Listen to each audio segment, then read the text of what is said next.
What if I told you that scattered across museums, hidden in palace basements, and carved into stone slabs around the world, are maps that should not exist? Maps that show continents not discovered for hundreds of years. Maps that display geographic accuracy that modern GPS only confirmed in the 20th century. Maps that describe lands beyond the edges of the known world in frightening detail. These are not myths. These are not legends. These are real artifacts sitting in real museums that scientists, historians, and cartographers still cannot fully explain. Today, we are going to look at 7 of them. Map number 1, the Piri Reis Map, 1513. In 1929, a German theologian named Gustav Diesmann was cataloging old maps inside the Topkapi Palace Library in Istanbul, Turkey. Hidden inside a dusty bundle of parchments, he found something extraordinary. A map drawn on gazelle skin, dated to 1513. The map was created by Ottoman Admiral Ahmed Muhiddin Piri, known as Piri Reis, meaning Admiral Piri. He was a skilled navigator and cartographer who compiled maps from approximately 20 different ancient sources, some dating as far back as the 4th century BC. On first glance, the map looks impressive for 1513. It accurately depicts the coastlines of Africa and South America, remarkable for a time when much of the world was unexplored. But then you notice something at the bottom of the map, a large landmass, and it looks unmistakably like Antarctica. Here is why this is extraordinary.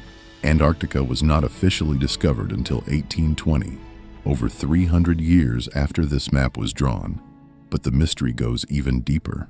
The landmass on the map doesn't show Antarctica covered in ice the way we know it today.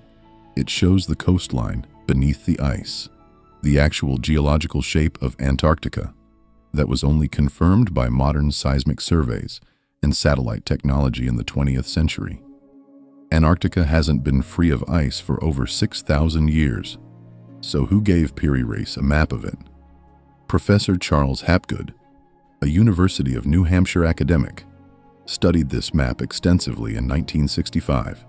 He and his students concluded that the map must have been compiled from even older source maps drawn by a civilization with advanced geographical and navigational knowledge thousands of years before recorded history.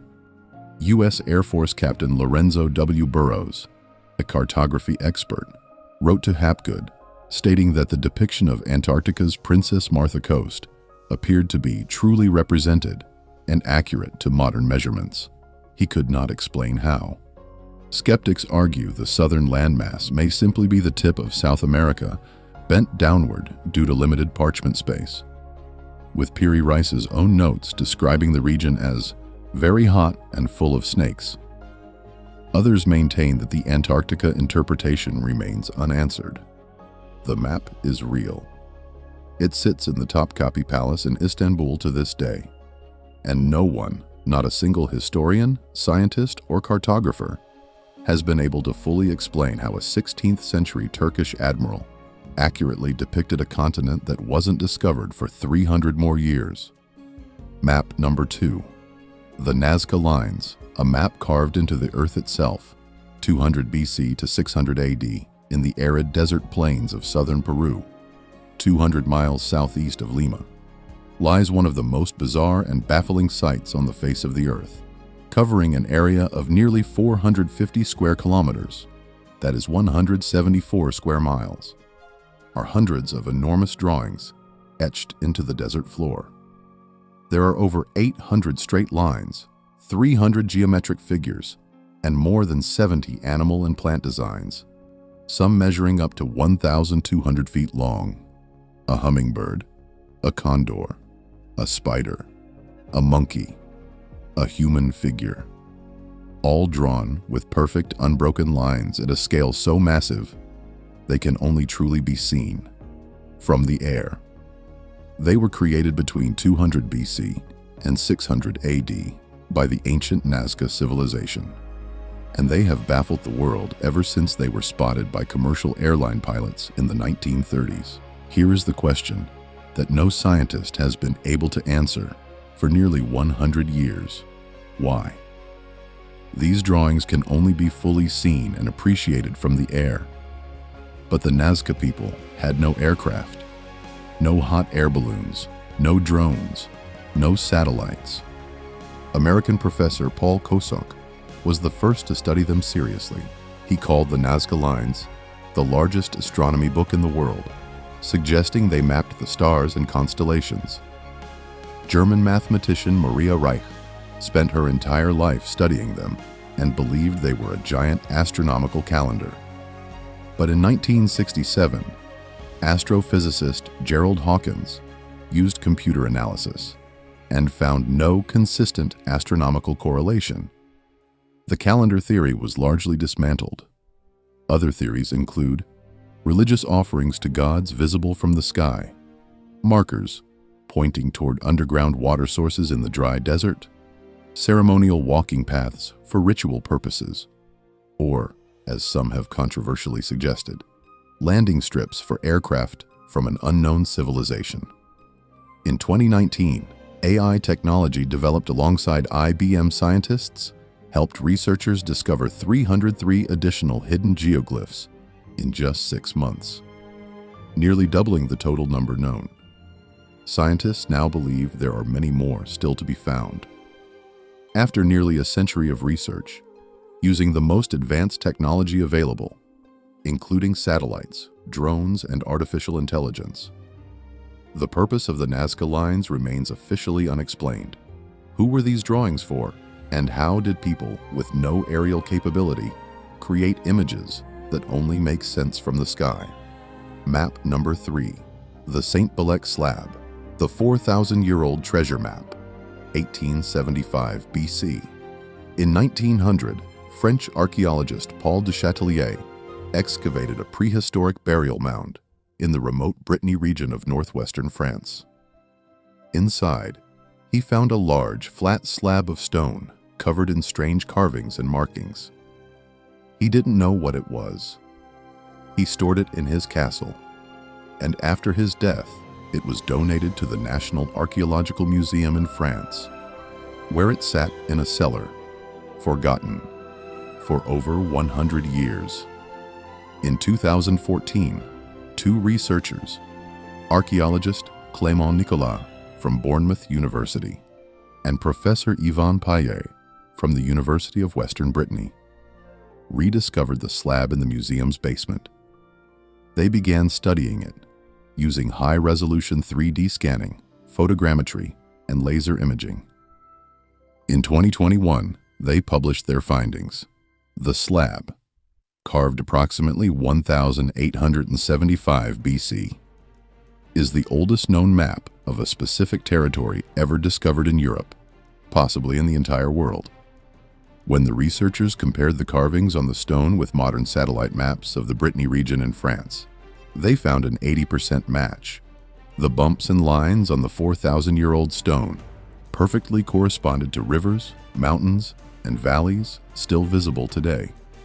The map covers approximately 18 miles of the Odette River Valley. It includes contour lines representing hills, markings for river tributaries, and dozens of small carved circles and symbols that appear to mark specific locations.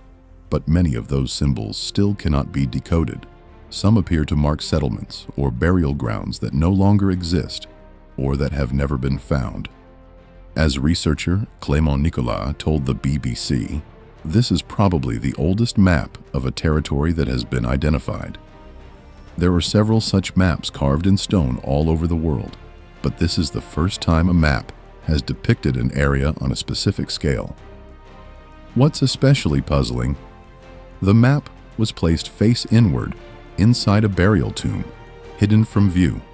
Archaeologists believe it may have been deliberately broken and repurposed as a statement of political power, or the deliberate destruction of a kingdom's territorial claim. The symbols and legends are still being decoded. Researchers estimate it may take 15 more years to identify all the locations it points to. And some of those locations may lead to entirely unknown Bronze Age sites buried beneath the French countryside. In other words, this 4,000-year-old stone is still leading us to discoveries today. Map number 4. The Babylonian Imago Mundi, the world's oldest map, with regions beyond reality, 600 BC. In 1881, British archaeologist Hormuzd Rassam was excavating the ruins of the ancient Babylonian city of Sippar, located in what is now southern Iraq. He was searching for evidence of the biblical Great Flood. He found a small clay tablet, smaller than a human hand. He couldn't read the ancient Akkadian cuneiform script on it and dismissed it as unimportant. The tablet made its way to the British Museum in 1882, where it sat in storage for decades. Only in the late 20th century did cuneiform scholars finally decode it fully. What they found changed history. The tablet, dated to approximately 600 to 700 BC, is the oldest known world map ever discovered. It is called the Imago Mundi, the image of the world. The map shows the world as the Babylonians understood it, a flat circular disk, with Babylon placed at the very center. The city of Babylon is marked, as are surrounding regions including Assyria, Elam, and Urartu. The entire known world is surrounded by a ring of water the Babylonians called the Bitter River. Beyond the Bitter River are 8 triangular regions, called Nagu. These are the lands beyond the edges of the known world. And this is where it gets deeply strange. The cuneiform text on the back of the tablet describes what exists in these regions. One is a place where the sun is not seen. Another is a land where the light is brighter than sunset. A third region contains a winged bird that never reaches its destination. A fourth describes a place where a horned bull dwells and attacks all who enter. Most extraordinary of all, one of these regions contains a reference to a great ark resting on a mountain, described using a precise vessel measurement called a parsiktu, a unit found almost nowhere else in Babylonian literature, except in the story of their Great Flood, their version of Noah's Ark. British Museum curator and cuneiform expert Dr. Irving Finkel confirmed this connection in recent years. The Imago Mundi was not just a geographical map. It was a map of reality and mythology combined, a guide to both the physical world and the spiritual one beyond it. But here is what scientists still cannot explain. The tablet itself is described as a copy of an even older map, one that has never been found. The original map it was based on is lost to history. We have no idea how much older the original was or what it showed. A 2,600-year-old copy of a map that's even older, showing regions beyond the known world, some of which may correspond to real places, and some of which we still don't understand. Map number 5, the Vinland Map, the most controversial map in history, claimed 1440 AD. In 1957, an Italian book dealer named Enzo Ferrajoli appeared in Europe with an extraordinary document. A medieval parchment map, supposedly from around 1440 AD, that showed something no map from that era had ever depicted. A landmass to the southwest of Greenland, labeled Vinlanda Insula, Vinland Island, North America, mapped and named 50 years before Christopher Columbus ever set sail. Yale University acquired the map and spent 7 years secretly authenticating it, publishing a major scholarly book in 1965, just before Columbus Day, declaring it genuine. The world went into an uproar. If real, the map proved that Norse Viking explorer Leif Erikson had not only reached North America around 1000 AD, but that knowledge of the continent was well documented in Europe centuries before Columbus. Almost immediately, other scholars began raising doubts. The map's provenance, its history of ownership, was completely unknown. Nobody could trace where it had been for 500 years. In 1974, independent microanalysis found that the ink contained anatase, a form of titanium dioxide not used commercially until the 1920s. The map was likely a forgery. In 2021, Yale conducted the most comprehensive analysis ever, examining the entire map using X-ray fluorescence spectroscopy. The conclusion was definitive. The titanium compound in the ink was consistent with modern manufacture.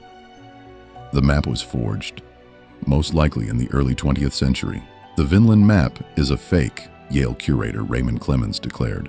There is no reasonable doubt here, but here is the real mystery that remains.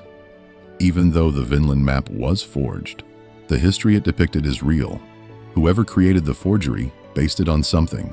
Archaeological excavations in the 1960s at Lonceau Meadows in Newfoundland, Canada, confirmed beyond any doubt that Viking settlers had built a community in North America around 1000 AD, nearly 500 years before Columbus.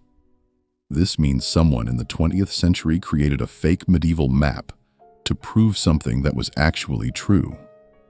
But why? And based on what original sources? The forger, whoever they were, remains completely unknown. Their source materials remain unknown, and the questions their forgery raised about real Viking exploration of North America have never been more alive. The map may be fake. The mystery absolutely is not. Map number 6. The Tabula Rogeriana, the map that was lost for 500 years and knew the Nile's source, 1154 AD. The year is 1138 AD. King Roger II of Sicily, one of the most powerful rulers in medieval Europe, has a bold ambition. He wants to create the most accurate and complete map of the known world that has ever existed. To achieve this, he does something extraordinary. He invites a Muslim Arab scholar named Muhammad al-Idrisi to his court in Palermo, Sicily. Al-Idrisi was born in 1100 AD in Ceuta, North Africa, descended from nobility. He had studied in Cordoba and personally traveled across the Mediterranean, Atlantic coastlines, and as far north as England. For 15 years, Al-Idrisi worked at the Christian king's court. He and Roger II personally interviewed sailors, merchants, and travelers from across the known world. When their accounts contradicted each other, Al-Idrisi sent his own agents into the field to fact-check before adding anything to the map. In 1154, just weeks before King Roger II died, the work was complete. Al-Idrisi had created a world map engraved on a solid silver disc, weighing 300 pounds and measuring 6.5 feet wide. He also produced an atlas of 70 regional maps with detailed written commentary, the Tabula Rogeriana. Here is what makes this map scientifically impossible to explain. The Tabula Rogeriana remained the most accurate world map on Earth for the next 3 centuries, until the Age of Discovery. No European, Arab, or Asian cartographer produced anything more comprehensive or precise until the 1400s. But one detail stands above all others.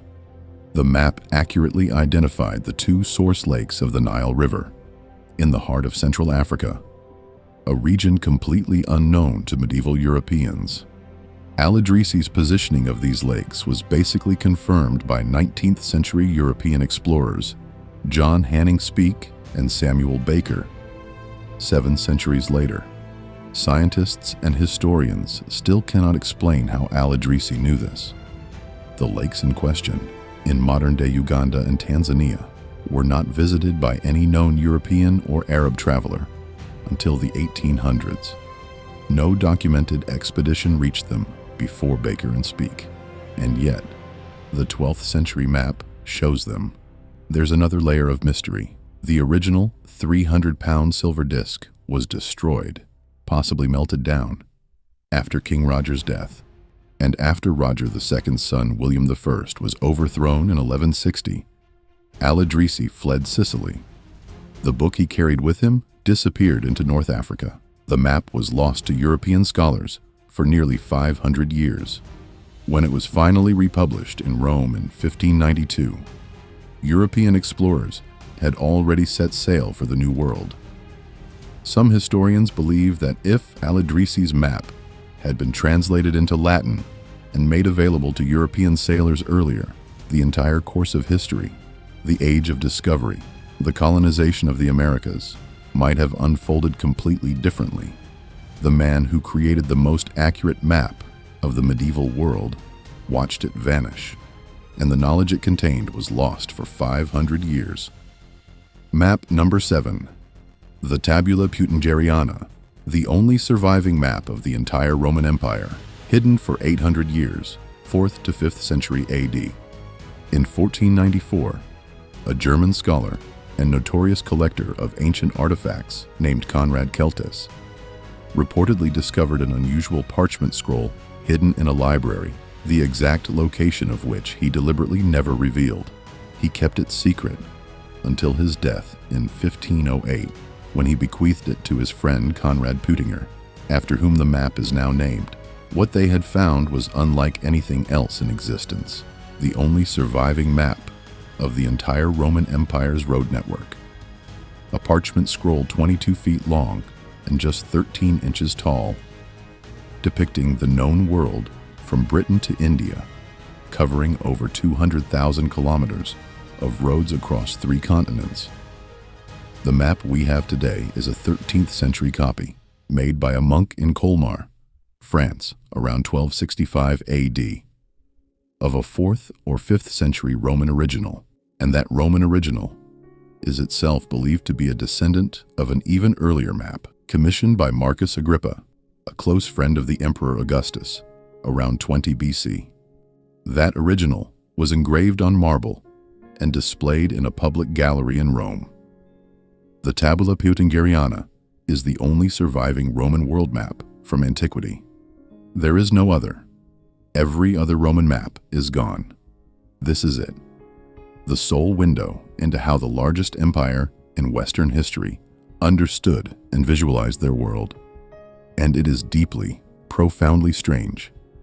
The map is wildly distorted, deliberately compressed north to south and stretched east to west, so that the entire known world fits into a scroll that is 22 feet long, but barely over a foot tall. It looks nothing like the real world. Britain is crammed into a tiny corner. The Mediterranean Sea appears as a thin river, and yet, the distances between cities along the roads are surprisingly accurate. Historians cannot agree on what this map was actually for. It is clearly not for navigation. The distortions would make it useless on the road. It shows cities that never existed at the same time, from Pompeii, destroyed in 79 AD, to Constantinople, only founded in 328 AD, suggesting it was assembled and revised across multiple centuries, creating a picture of a Roman world that never existed in any single moment of history.